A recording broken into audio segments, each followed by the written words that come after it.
Hi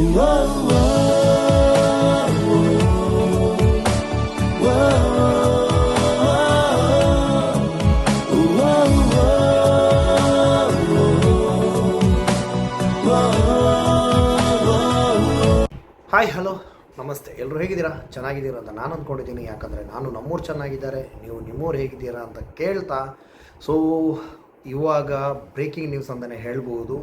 colours ಕನ್ನಡಕ್ಕೆ ಏನೋ ಒಂದು ಶನಿ ಹಿಡ್ದಂಗಾಗಿದೆ. ಯಾಕಂದರೆ ಪರಮೇಶ್ವರ್ ಅವರು ಇದ್ದಾಗ ಅಂತೂ ಟಾಪ್ TRP ಯಲ್ಲಿ ಇತ್ತು. ಅವರು ಬಿಟ್ಟೋದ್ಮೇಲೆ TRPಗೆ ಒದ್ದಾಡ್ತಾ ಇದ್ದಂತಹ ಕಲರ್ಸು ಕಡೆಗೂ ಪ್ರಶಾಂತ್ ನಾಯ್ಕ್ ಅವರ ಒಂದು ಮುಂದಾಳತ್ವದಲ್ಲಿ ಟಾಪಲ್ಲಿ ಬಂತು TRP ಬಿಗ್ ಬಾಸಿಂದ. ಬಟ್ ಏನೋ ಅಂತ ಗೊತ್ತಿಲ್ಲ, ಇವರು ಪ್ರಶಾಂತ್ ನಾಯ್ಕ್ ಅವರು ಕೂಡ ಕಲರ್ಸ್ ಕನ್ನಡ ಬಿಡ್ತಾ ಇದ್ದಾರೆ.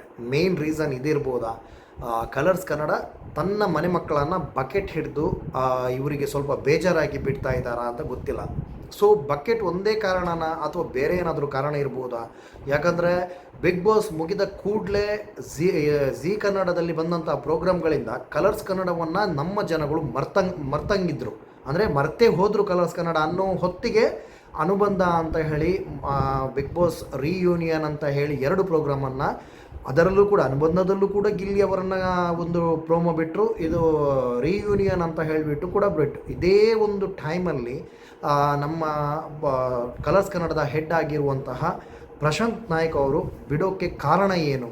ಇಲ್ಲಿ ತುಂಬ ಪ್ರಶ್ನೆಗಳಿವೆ, ತುಂಬ ಉತ್ತರಗಳಿವೆ. ಏನು ಪ್ರಶ್ನೆ ಏನು ಉತ್ತರ ಅಂತ ಹುಡುಕೋದಾದರೆ, ಪ್ರಶ್ನೆ ಕಲರ್ಸ್ ಕನ್ನಡ ತನ್ನ ಒಂದು ಮನೆ ಮಕ್ಕಳನ್ನು ಬಕೆಟ್ ಹಿಡಿತಾ ಇವರ ಒಂದು ಮಾಲಕತ್ವ, ಅಂದರೆ ಇವರ ಒಂದು ಹೆಡ್, ಇವರು ಚಾನೆಲ್ ಹೆಡ್ ಆಗಿದ್ದರೂ ಕೂಡ ಇವರಿಗೆ ಆ ಒಂದು ಸಿಚುವೇಷನಲ್ಲಿ ಮರ್ಯಾದೆ ಕೊಡದ ಕಾರಣ ಇವರು ಬಿಟ್ರ, ಅಥವಾ ಎಲ್ಲೋ ಒಂದು ಕಡೆ ಇವರ ಒಂದು ಪ್ರಶ್ನೆಗಳಿಗೆ ಕಲರ್ಸ್ ಕನ್ನಡ ಉತ್ತರ ಕೊಡದೆ ಇವರು ಬಿಟ್ರ ಅಂತ ಗೊತ್ತಿಲ್ಲ. ಸೊ ಏನೇ ಇರಲಿ, ಕಲರ್ಸ್ ಕನ್ನಡ ಅಂತೂ ಇನ್ನು ಮುಂದೆ ಮೇ ಬಿ ತುಂಬ ಒದ್ದಾಡಬೇಕಾಗುತ್ತೆ TRPಗೆ ಅಂತ ನನ್ನ ಒಂದು ಅಭಿಪ್ರಾಯ. ಸೊ ನಿಮ್ಗೆ ಏನು ಅನ್ನಿಸುತ್ತೆ? ದಯವಿಟ್ಟು ಕಮೆಂಟ್ ಮೂಲಕ ತಿಳಿಸಿ ಅಂತ ಹೇಳ್ತಾ ನೆಕ್ಸ್ಟ್ ವಿಡಿಯೋ ಜೊತೆ ಮತ್ತೆ ಸಿಗೋಣ. Take care.